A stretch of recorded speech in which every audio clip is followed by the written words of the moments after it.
Welcome everyone to the Copper Queen Mine and to the historic of Bisbee, Arizona.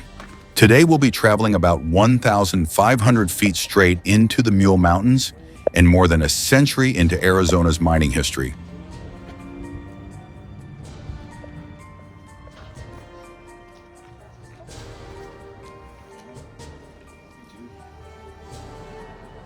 Light কই light দেখো এখন আমরা ভিতরে ঢুকবো এই গুহার মধ্যেই পাহাড়ের গুহার ভিতরে আমরা ঢুকবো রাতে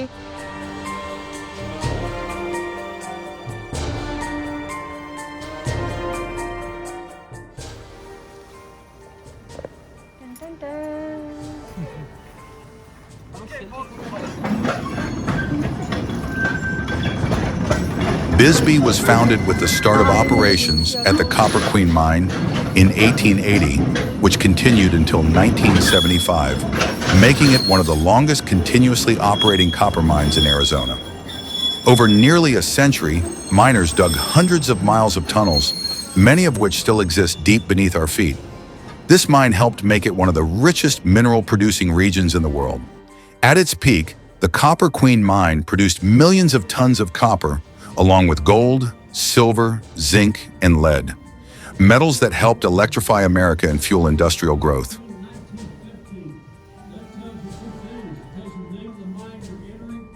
Let's head underground and experience what life was like for the miners who built this town, one tunnel at a time. The temperature inside the mine stays cool year-round, so this might be the most comfortable place in Bisbee during the summer.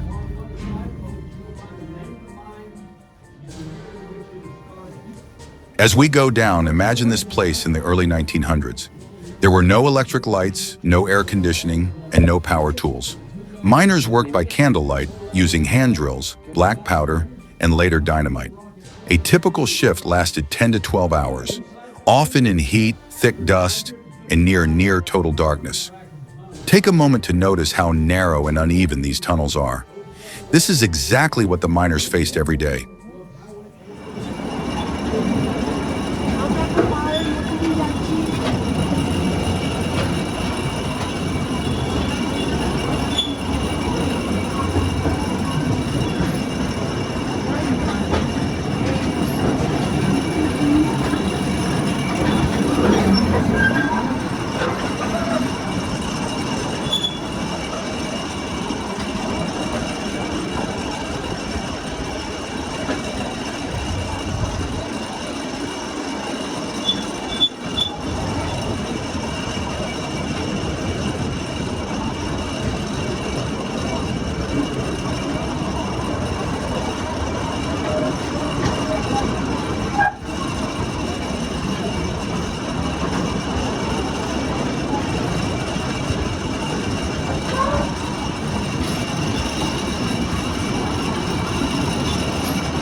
পাহাড়ের ভিতরে একদম নিচে গেছি তারপরে trawler করে রাতে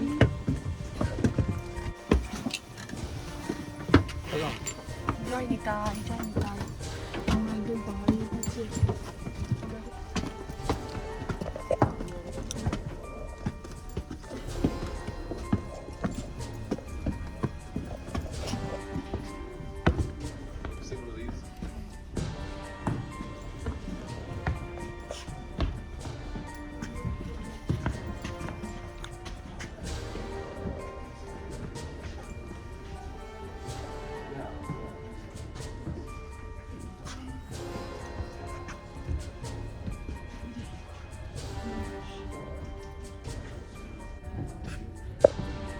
A typical miner worked 10 to 12 hours a day, 6 days a week.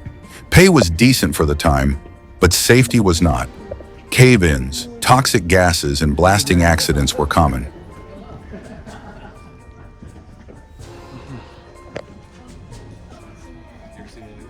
Miners came from all over the world, Mexico, Ireland, Italy, Croatia, and China, and brought their food, music, and traditions with them. This mix shaped Bisbee into a multicultural town long before that was common in the U.S.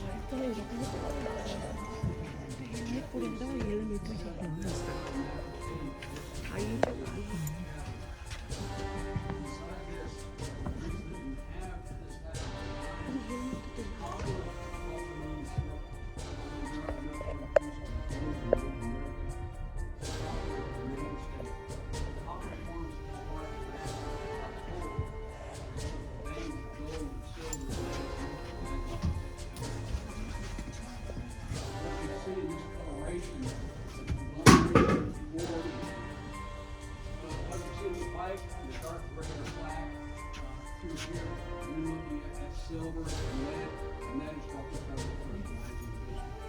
That accidentally run into the copper. You look right here in the middle, you see green, that is copper. Drop below it, the rust coat, that is monoxide is copper. There are 3 iron oxides in this room. Iron oxide is really worthless, except for one thing. And so that's where Bisbee gets the majority of its gold. Now, I agree. When you're standing, everywhere you look, you look see green when you've been standing in mass copper. And this is the smallest stope in Bisbee. It's also referred to as cut. They discovered this ore when they're cutting the first tunnel in Bisbee, which is called this wooden structure, goes to the surface. That's when they're fixing the lead and silver. And they get in here and hit the copper. And then it can hit the copper just as they started really moving electricity west of the Mississippi. San Francisco has really received electricity. It's the first city west of the Mississippi to receive it. It is the largest city. Bisbee is the second city for 2 reasons. One, we're the second largest city west of the Mississippi. And the other, they need the copper bridges to help cut the rock as you turn it. So now you have a circular hole, easy to slide the dynamite. Now, you never go and get that deep with that steel. So you go with a series of long steel that's 4 to 5 feet long. Yes. How long would it take? Yeah, no, they absolutely did. They still have them in town. That's right. Once you've collared the hole, you get serious. You get your longer steel, you get a 28-pound double jack. That 28-pound double jack is now a 2-man job. One man holds the steel. He is called the shaker. He can never let go of the steel. When it's being struck, he has to hold it. So that screw as soon as it hits, it comes back out. So it gets that set. The shaker grabs it, hangs onto it. Your striker's back here. He's going to come into this as hard as he can. He's going to hit it while he's cycling back. It's being turned. He's back into it again as hard as he can. Good striker, 15 to 20 times in a minute. He hits that steel, and it's turning between each strike. Early miners used hand drills, hammers, and black powder. Later, dynamite and compressed air drills were introduced. But even then, mining was slow physical work. A skilled miner might advance the tunnel only a few feet per day. That is a fan, it's 50 horsepower fan at the leading edge of this tunnel. The purpose of that fan, we have plenty of fresh air in here, but radon it's easily controlled if you put pressure. So what you do, once in pressure,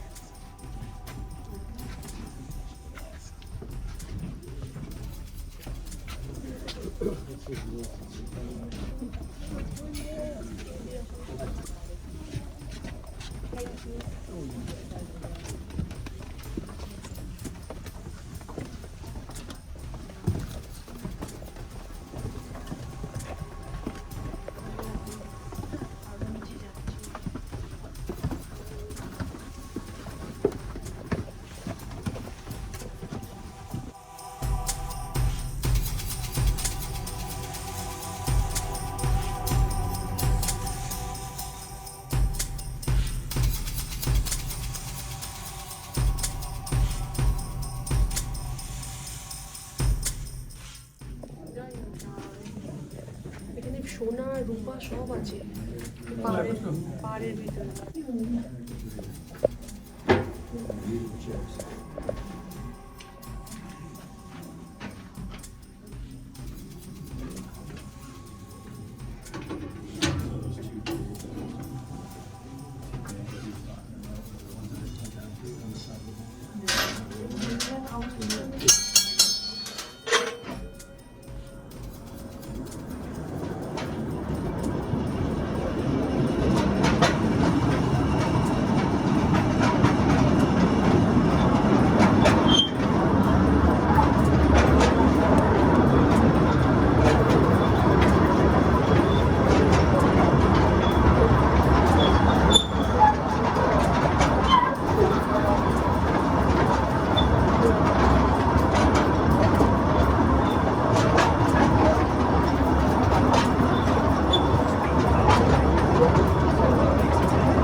মজা কেমন লাগছে?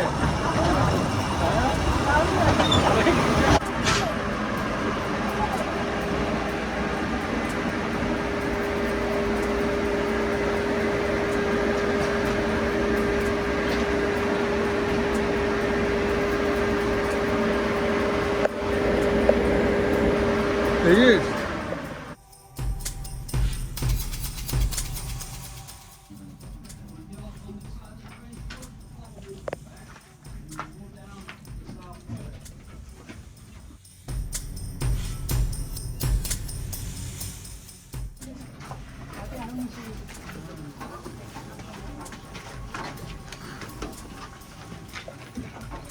Oh, yeah, 50's a no joke. Hard to carry though. Oh, 60 was a lot easier to carry, Yeah. but I like the feel of that 50 when I squeeze it through. Yeah, we're just going through an entire car with a 50 is just walk through. What you have sitting here are 3 pneumatic drills. I showed you at the first stop how they first began drilling by hand. When in the early 1900s, that method is replaced with pneumatic drills. What you have here is a display of 3 different drills. The first 2 are out of the 1930s, 1940s. They're called liners. That is the manufacturer. Some of the stats on them, 350 pounds apiece. That includes your vertical, horizontal setup that you have to have, your drill bits, your stills, all of your tools. These machines drill 21 holes 8 feet deep, and that's what you do instead of 3 or 4 now. You're going 21 holes 8 feet deep. Will take you 6.5 hours roughly, and you'll go through 60 to 80 drill bits to make it happen. Well, in 1950, this machine comes out. This is a Garner Denver jackleg. The difference in them, 350 pounds, 105 pounds. You don't have to have a vertical, horizontal setup in order to make it happen. You have this jackleg instead that does it. They're all pneumatic. They all operate water and air. Now, with this, 6.5 hours to drill 21 holes. get into this machine, we're talking 2 to 2.5 hours to drill the same 21 holes. 60 to 80 drill bits to drill 21 holes. This machine, when it comes out, is touted as the best machine on the market. That was in 1950s. It's still considered the best machine on the market, because not only did you come out with a better drill, much lighter, you come up with a better drill bit. This is a tungsten steel that you're dealing with here. You come up into this machine, you're dealing with a carbide steel bit. So now instead of 60 to 80 drill bits to drill 21 holes, you'll take one drill bit to drill approximately 120 holes. And it's simply because the improvement of the drill operates 3.5 times the speed of this. It hammers and drills, and it operates at 90 decimals. So it is a very powerful drill, and like I said, it's still considered the best drill made. When you talk these drills, they drill strictly vertical. You get into this drill, it can drill in any direction. Do these guys use hearing protection? Not really, unless you call cotton balls or cigarette filters. It's kind of like when I went in the Army, we headed for the rifle range. The drill instructor said, hey, take a couple of cigarette filters with you. If you don't smoke, get some from a buddy. If you have a buddy that smokes, we get to the range, we're gonna fire 2 rounds. We're gonna call ceasefire. When we tell you the line is safe, pick up those 2 rounds. Put them in your ears, primer first, that is your hearing protection. Because nobody really thought anything about it. Yeah. And OSHA doesn't come out until 1986 to mandate a lot of this. Any questions on any of these? Doors right behind there. There's a shaft that goes overhead, around 400 feet high, 22 feet across, 15 feet deep. It is called a transfer shaft. Now, as you're mining above here, you don't have access to the outside world. So you dump your ore into this shaft, it rolls down here. Then over time, there's 4 methods of getting the ore out of here. There's similarities right up front, but then it changes very rapidly. And that is one guy down here called a trammer. Slides a steel bar on this about 10 foot long. He's gonna open one of these 4 doors, less than halfway. He fills this cart up. And from the time they first start mining here, what he does, he fills it. Between the weight of the cart and the weight of the ore, he's got about 2,500 pounds here. And now once he fills it, he pushes it all the way outside the mine. Where he's going to push it to is where you got your tickets. 1,500 feet or a quarter of a mile. He does that 10 hours a day, 6 days a week. You push it outside, you dump it, you push it in, you fill it back up, you push it outside again. This is a beginning miner's position. Beginning miner, 15 years of age. And they continue with that until 1907. In 1907, they bring mules underground. Now, they've worked with mules on the surface since the conception of the mines in Bisbee, but they know they need a better way to move the ore. So they train mules on the surface to pull 4 of these carts, and this is what the mule hears. That's the sound of the carts being hooked together. The way you operate, you back your mule into that first cart, you lock it into it, and then as the mule hears these hookups, when that 4th cart is hooked up, it will automatically begin to pull. Yeah, that's right. They can count. Mules are smarter than we think. Every foot of rock removed was hauled out by hand, and later in late August to early September 1906, 6 Missouri mules were lowered into the Copper Queen mine to haul ore carts and supplies. Sometimes mules stayed below ground for months or even years. Many miners claimed the mules had better tunnel memory than people, and some swore the animals could sense danger before a cave-in.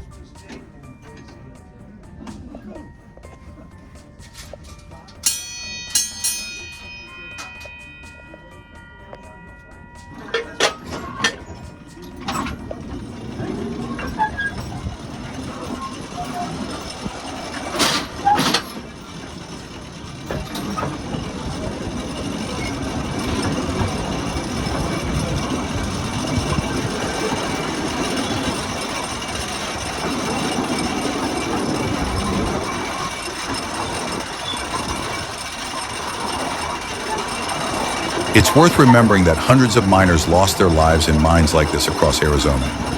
Over the years, many guides and visitors have reported unexplained footsteps, voices, and cold spots in the mine, especially in areas where accidents once occurred.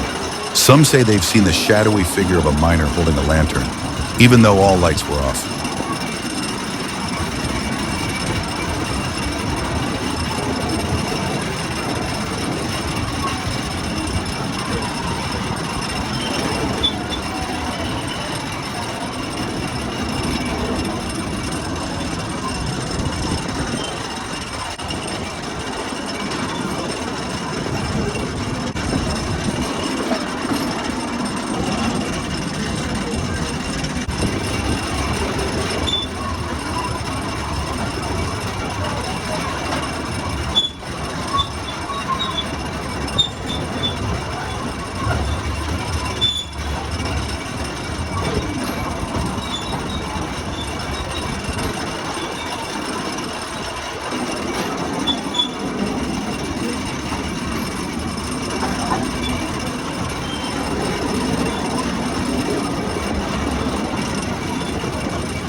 this side. Follow me inside.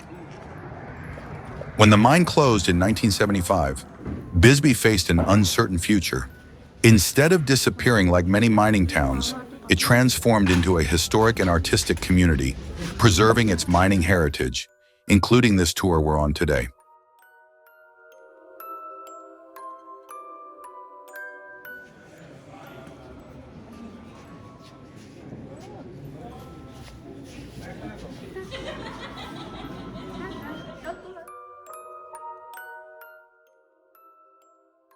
Have you explored mines like this before? Comment below and don't forget to subscribe and share to support our channel.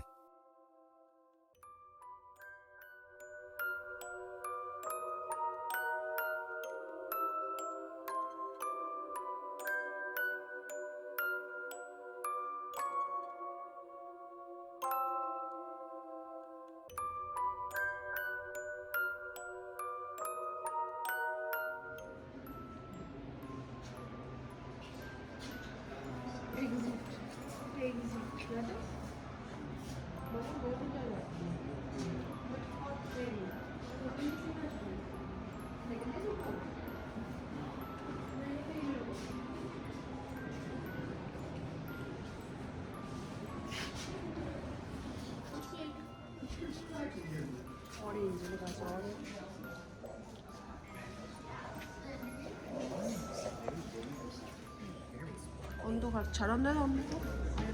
칙칙칙칙 거지. 여인이다 이거. 네.